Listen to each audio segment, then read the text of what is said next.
Alrighty, so this next judge, Ibzan of Bethlehem, it's a really good one. There's not a lot on him, and we know that the significance of the judges is pretty high. That these were people with special features in different places that were used for really important situations. So even if there's not anything on them, we know they're important. So I took some time to really dive into this guy and found some interesting stuff.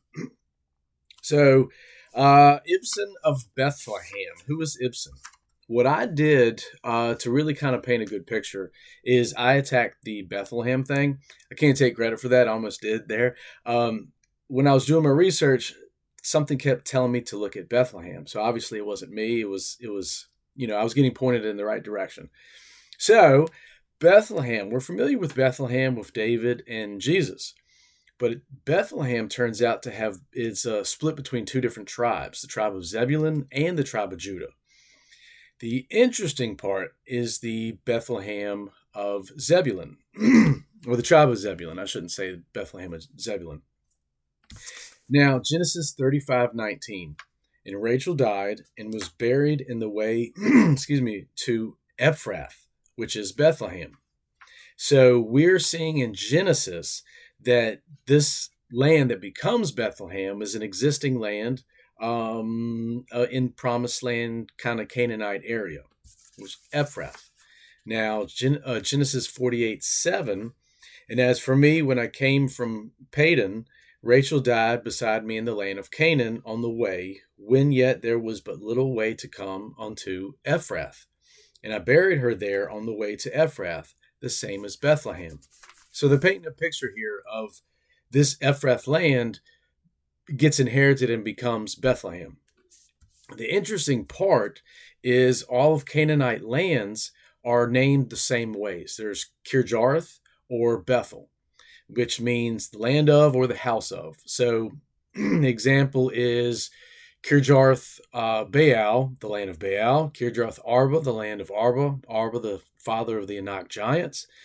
But then Bethlehem, Bethel, house of, is loosely translated, is either house of war or house of bread, because the verb in there can be used for war or to eat. Kind of interesting. But it's still named like Canaanite lands, because once they get into the Promised Land, everything gets renamed. Things become Hebron, Jerusalem, all that kind of stuff. But it's still the trademarks of Canaanite land.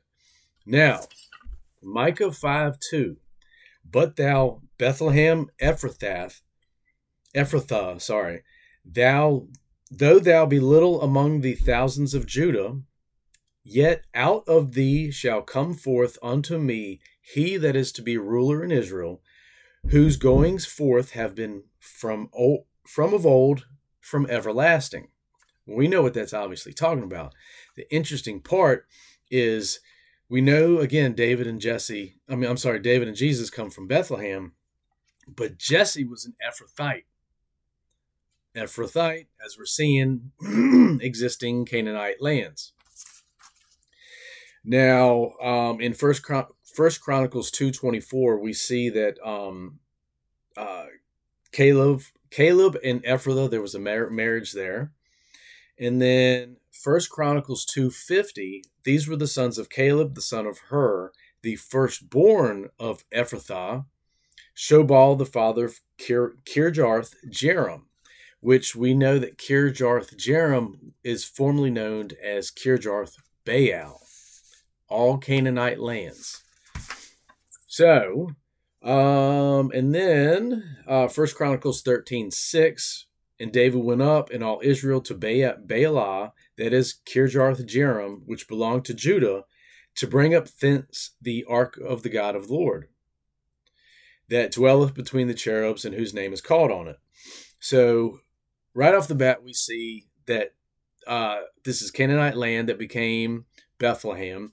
Tribe of Zebulun and tribe of Judah split Bethlehem in some fashion. And the next judge is a Zebulunite, so I'm going to save a lot of that for the next one. But you remember in the video with Deborah, the Zebulunites, that's when we first starting to see men of war. So a lot of things happened once these tribes got into the Promised Land, some good and obviously some bad. Now, with all that being said, a key thing is whenever they talk about Bethlehem, it's very specific. It's either Bethlehem, Judah, or Bethlehem. What I've seen is when it's not Bethlehem, Judah, it's referring obviously to the uh, inherited Canaanite land of Ephrathah to become Bethlehem. So Ibzan of Bethlehem, not Bethlehem, Judah, points to that he is either from Canaanite coexisting, co-marriage and all that stuff. It's 50-50 because they don't really go into him. But the point is that it's showing that he's not from Bethlehem, Judah. So that could be where he kind of hitched his cart to the Israel tribe. With all of that being said, what does he do and what is the notoriety of Ibzan of Bethlehem? And he had 30 sons and 30 daughters, whom he sent abroad, and took in 30 daughters from abroad for his sons, and he judged Israel 7 years. So this gentleman that possibly came from inherited Canaanite lands, becoming Bethlehem, was sending out his sons and daughters and bringing in sons and daughters. So the argument of the incursion with the Nephilim and all that doesn't look like it needed to be an incursion. Once it happened, we just kept passing this thing along in co-marriage, cohabitation, and then genes kept going the way they did. So that's Ibzan of Bethlehem, possibly giant, possible Canaanite bloodline. Pretty cool.